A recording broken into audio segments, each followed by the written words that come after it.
She looked like a shadow of what a dog should be. Her ribs stuck out like thin lines under her skin. Every bone in her spine could be counted. Her legs were so thin they barely held her up. Her body was disappearing before anyone's eyes, and no one could understand why. She was eating, but nothing stayed. No matter how much food was given, her weight dropped.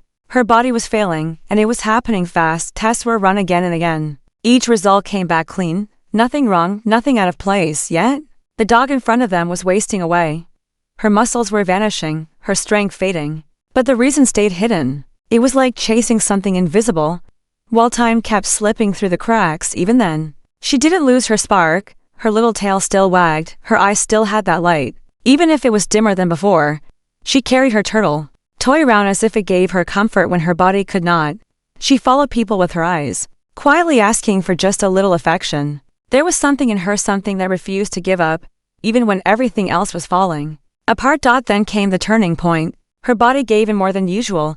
She stopped eating, stopped drinking. Her weight hit a dangerous low. The emergency room visits became constant 2 to 3 times a week. Her legs shook when she stood, her spark dimmed even further.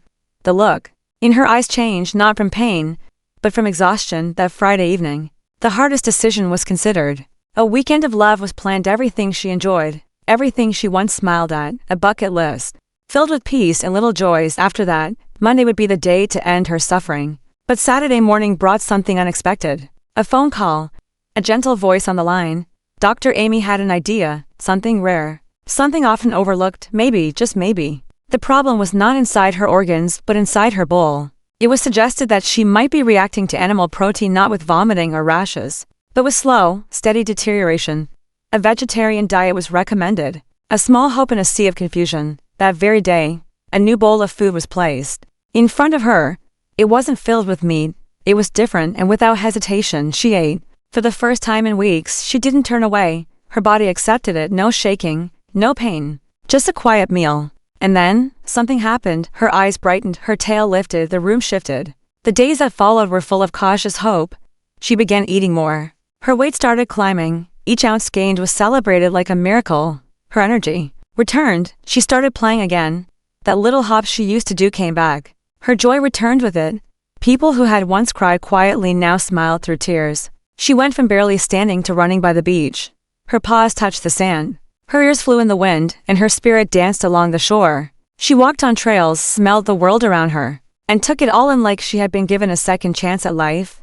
The dog who once lay still, bones pressing through her skin, now runs with strength in her legs and peace in her heart. She greets every morning like a gift and every walk like an adventure.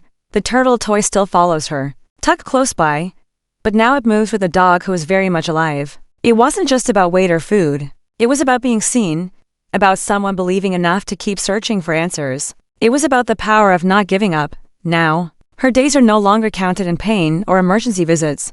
They're counted in steps, in tail wags, in soft sunlight on her back. She's living the life she almost lost. And every breath she takes now feels like a quiet victory. Not just for her but for the love that stayed even when things looked hopeless.